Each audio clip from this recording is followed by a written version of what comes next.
लोकसभा चुनाव में बेशक करीब 1 साल का समय बचा हुआ है, लेकिन पार्टियों में हलचल अभी से दिख रही है। लोकसभा में अपने आप को मजबूत करने और बीजेपी को सत्ता से बाहर करने के लिए सभी दल रणनीति बनाने में जुट चुके हैं। यही कारण है कि बिहार हो, पंजाब हो, तेलंगाना हो, सब जगह गठबंधन की बात हो रही। एक मंच पर सभी विपक्षी एक साथ दिखाई देंगे, ये दूर की कौड़ी फिलहाल दिखाई पड़ती है। विपक्षियों को एक साथ लाने के लिए कई सारे प्रयास कई ओर से हो रहे हैं, लेकिन विपक्षियों में एकता अभी तक नहीं दिखी है। एकता के नाम पर विपक्षी दल अभी भी अलग थलग पड़े दिखाई पड़ते हैं। लोकसभा चुनाव में अपना दमखम बढ़ाने में बीएसपी सुप्रीमो अब मायावती लगी हुई। हालांकि मायावती ने जरूर कहा था कि वो किसी के साथ गठबंधन नहीं करेंगी, लेकिन ये जो खबर आ रही है ये बताती है कि राजनीति में कभी भी कुछ भी पर्याप्त रूप से कह देना और कर देना में फर्क हो जाता है। यही कारण है कि मायावती ने पंजाब में प्रकाश सिंह बादल की पार्टी शिरोमणि अकाली दल से गठबंधन का ऐलान किया है। ये घोषणा मायावती के उस बयान के बाद शुरू हुई है जो कि कुछ दिनों पहले अभी उन्होंने कहा था, जिसका जिक्र अभी हमने किया कि 2024 के लोकसभा चुनाव में वो अकेले मैदान में होंगी, यानी बीएसपी किसी के साथ गठबंधन नहीं करेगी। ये बात मायावती ने कही थी।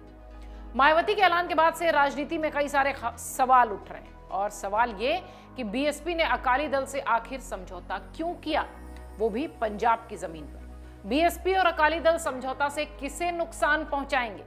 यूपी के बजाय पंजाब में मायावती गठबंधन करने क्यों गई हैं, और पंजाब पॉलिटिक्स से बीएसपी का आखिर क्या लेना देना है, जबकि बीएसपी एक क्षेत्रीय पार्टी है। इन सभी सवालों का जवाब जानने से पहले यह जान लीजिए कि यह मीटिंग कब हुई और इसके पीछे क्या कारण है। मायावती और सुखबीर सिंह बादल के बीच गठबंधन को लेकर गुरुवार को करीब 1 घंटे से ज्यादा देर तक मीटिंग चली। इस बैठक में बीएसपी के राष्ट्रीय महासचिव सतीश मिश्रा और पूर्व केंद्रीय मंत्री हरसिमरत कौर बादल भी मौजूद रहे। पंजाब विधानसभा चुनाव 2022 में भी बीएसपी और शिरोमणि अकाली दल मिलकर चुनाव लड़े थे, लेकिन गठबंधन को सीटों का ज्यादा फायदा नहीं हुआ, जिसके बाद 18 सीटों में से 3 पर ये गठबंधन पहुंच गया। वोट शेयर में काफी कमी आई। इसके बाद बीएसपी ने फिर से शिरोमणि अकाली दल के साथ गठबंधन किया है। पहले जानिए कि शिरोमणि अकाली दल पंजाब में कितना मजबूत है। शिरोमणि अकाली दल की कमान 1970 के दशक से प्रकाश सिंह बादल के हाथ में है। बादल अकाली दल से मुख्यमंत्री भी बने और 1977 के चुनाव में अकाली दल ने पंजाब के 13 में से 9 सीटों पर जीत दर्ज की, जिसके बाद शिरोमणि अकाली दल के भीतर बादल का दबदबा बढ़ता चला गया। 1984 में ऑपरेशन ब्लू स्टार के बाद इंदिरा गांधी की हत्या हुई। इसके बाद पूरे देश में सिखों के खिलाफ हमले शुरू हो गए। शिरोमणि अकाली दल ने इसका भारी विरोध किया, जिसका फायदा उन्हें पंजाब में चुनाव के दौरान मिला। चुनाव में शिरोमणि अकाली दल की 13 में से 7 सीटें आ गईं। हालांकि 1989 के चुनाव में पार्टी 0 सीट पर सिमटती भी दिखाई पड़ी। 1991 में भी पार्टी को चमत्कार नहीं साथ दे पाया और कांशीराम के नेतृत्व वाली बीएसपी ने शिरोमणि अकाली दल से 1996 में गठबंधन कर लिया। शिरोमणि अकाली दल और बीएसपी का यह गठबंधन प्रयोग हिट रहा और दोनों पार्टियों ने मिलकर पंजाब की 13 में से 11 सीटों पर जीत हासिल कर ली। 2022 के चुनाव में पहले शिरोमणि अकाली दल की सीटों में इजाफा नहीं हुआ, लेकिन पार्टी को 18% मत जरूर मिले। ऐसे में पंजाब में शिरोमणि अकाली दल तीसरा फ्रंट बनाने में कामयाबी से कोशिश कर रहा है। पंजाब पॉलिटिक्स में बीएसपी क्यों इतना इंटरेस्टेड है, उसका क्या वास्ता है, ये भी आपको बताते हैं। दरअसल दलित नेता काशीराम ने बीएसपी का गठन किया था, जो खुद पंजाब से आते थे। बीएसपी भले ही यूपी में ज्यादा सफल नहीं रही, लेकिन 1990 के दशक में पार्टी पंजाब में खासा मजबूत हुई। पंजाब चुनाव 1992 में बीएसपी को 9 सीटों पर जीत मिली थी, जिसके बाद वहां तीसरी शक्ति के रूप में पार्टी को माना जाने लगा। हालांकि काशीराम के निष्क्रिय होने के बाद से ही बीएसपी पंजाब से सिमटती चली गई। पार्टी को दोआब इलाके में अब थोड़ा बहुत जनाधार माना जा रहा है कि बचा हुआ है। दलित राजनीति करने वाली बीएसपी के लिए पंजाब एक मुफीद राज्य है, क्योंकि यहाँ पर 33% आबादी दलित समुदाय से आती है। राज्य की 117 सीटों वाली विधानसभा में 34 सीटें दलितों के लिए रिजर्व हैं। 2022 के चुनाव में बीएसपी 20 सीटों पर चुनाव लड़ी थी और पार्टी को 1 सीट पर जीत मिली थी। पार्टी का वोट शेयर बढ़कर 1.73% हो गया था। बीएसपी ने अकाली दल से समझौता क्यों किया, यह भी एक बड़ा सवाल है। बीएसपी प्रमुख मायावती ने यह भी कहा कि अब तक जितने भी गठबंधन हमने किए हैं उसमें से अकाली दल ही ऐसी पार्टी है जिसका वोट आसानी से ट्रांसफर हो जा रहा है। मायावती फिर से बीएसपी को मजबूत करने में जुटी हैं।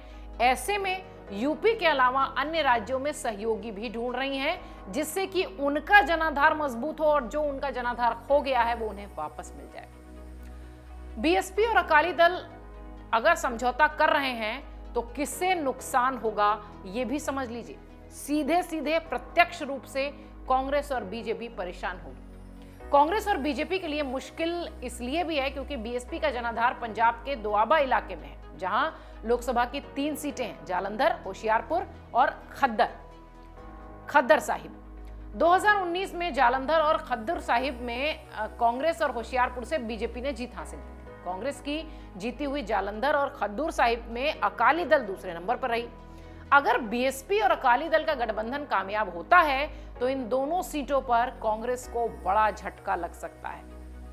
इधर आम आदमी पार्टी के लिए भी राहें बड़ी मुश्किल होंगी। 2022 के चुनाव में आम आदमी पार्टी की एक तरफा जीत ने पंजाब में सारे समीकरण ध्वस्त कर दिए।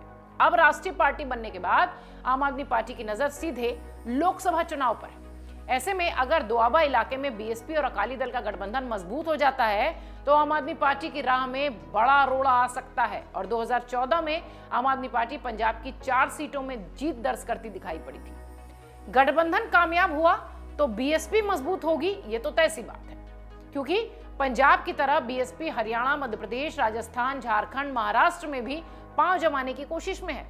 अगर पंजाब में बीएसपी का गठबंधन फॉर्मूला सक्सेसफुल हो जाता है लोकसभा चुनाव के लिहाज से, तो इसी फॉर्मूले को अन्य राज्यों में भी बीएसपी लागू करेगी, जिससे कि उसको फायदा मिलेगा। 2022 के यूपी चुनाव में करारी हार मिलने के बाद मायावती और बीएसपी दोनों ही मजबूती से सामने आने की कोशिश कर रही हैं और मायावती का यह प्रयास है कि वो पार्टी में फिर से जान फूकें और अपने जनाधार को, जो कि पिछले कई सालों से सिमटता दिख रहा है, खोता दिख रहा है, उस जनाधार को मजबूत करती दिखें। इसलिए मायावती ने पंजाब में ये बड़ा दांव खेला है। डाउनलोड करें अमर उजाला ऐप और पाएं खबरें लगातार।